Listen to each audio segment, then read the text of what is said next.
2 October Mahatma Gandhi यांची जयंतीच्या निमित्तानं आज अमरावतीच्या सांस्कृतिक भवन येथे माहिती व प्रसारण मंत्रालय, केंद्रीय संचार ब्युरो, क्षेत्रीय कार्यालयाच्या वतीनं महात्मा गांधी यांचा जीवन प्रवास मल्टीमीडिया छायाचित्र प्रदर्शनी आयोजित करण्यात आली आहे।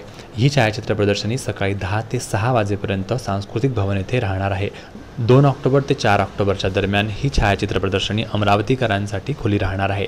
आज सकाळी 2 ऑक्टोबरला या छायाचित्र प्रदर्शनीचे उद्घाटन जिल्हाधिकारी सौरभ कट आणि पोलीस आयुक्त नवीन चंद्र रेड्डी यांच्या हस्ते करण्यात आले। आज अमरावती जिल्ह्यामध्ये केंद्रीय संचार ब्युरो चे माध्यमातून महात्मा गांधी यांचे जीवन प्रवासावर आधारित मल्टीमीडिया छायाचित्र प्रदर्शनीचे आयोजन करण्यात आलेलं आहे। आणि ह्यासाठी सर्वप्रथम मला कौतुक करायचे आहे हंसराज रावत आणि त्यांची टीमच्या, की त्यांनी आज अमरावतीमध्ये पहिल्यांदा एवढा भव्य प्रदर्शनचं आयोजन केलेलं आणि ह्यापूर्वी असं आयोजन कधीच नाही झालं होतं। आणि ह्यासारखी प्रदर्शनी खूप महत्त्वाची असतात, कारण की आपली जे नवीन पिढी आहे, जे मुलं आहे शाळेमध्ये शिकणारे, ते ह्या संदर्भात अभ्यास करतात, पुस्तकमध्ये वाचतात। आणि जेव्हा असे प्रदर्शनीमध्ये आपले जे महात्मा गांधी आहे, त्यांचे प्रवास कसा होता, त्यांचे कार्य कसा होता, त्या संदर्भात ते स्वतः पाहतात, त्याचा एक वेगळा संदेश त्यांच्या डोक्यात जातो।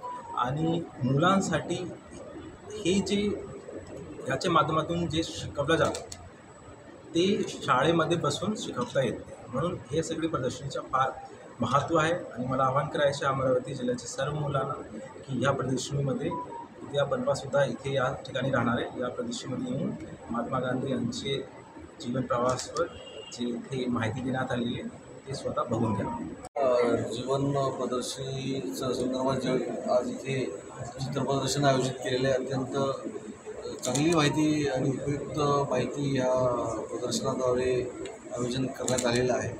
याचा लाभ जरूर सर्व नागरिकांनी घ्यावा आणि विशेष करून शाळेची मुलं आणि विद्यार्थ्यांना जास्तीत जे इतिहासाचे अभ्यासक आहेत त्यांना आणि सर्वांना महात्मा गांधीच्या जीवनाबद्दल जे आदर्श आपण घेत असतो आपल्या राष्ट्रपित्यांचे, अत्यंत उपयुक्त आणि चांगली माहिती आणि रेअर फोटोग्राफसुद्धा या ठिकाणी दाखवण्यात आले।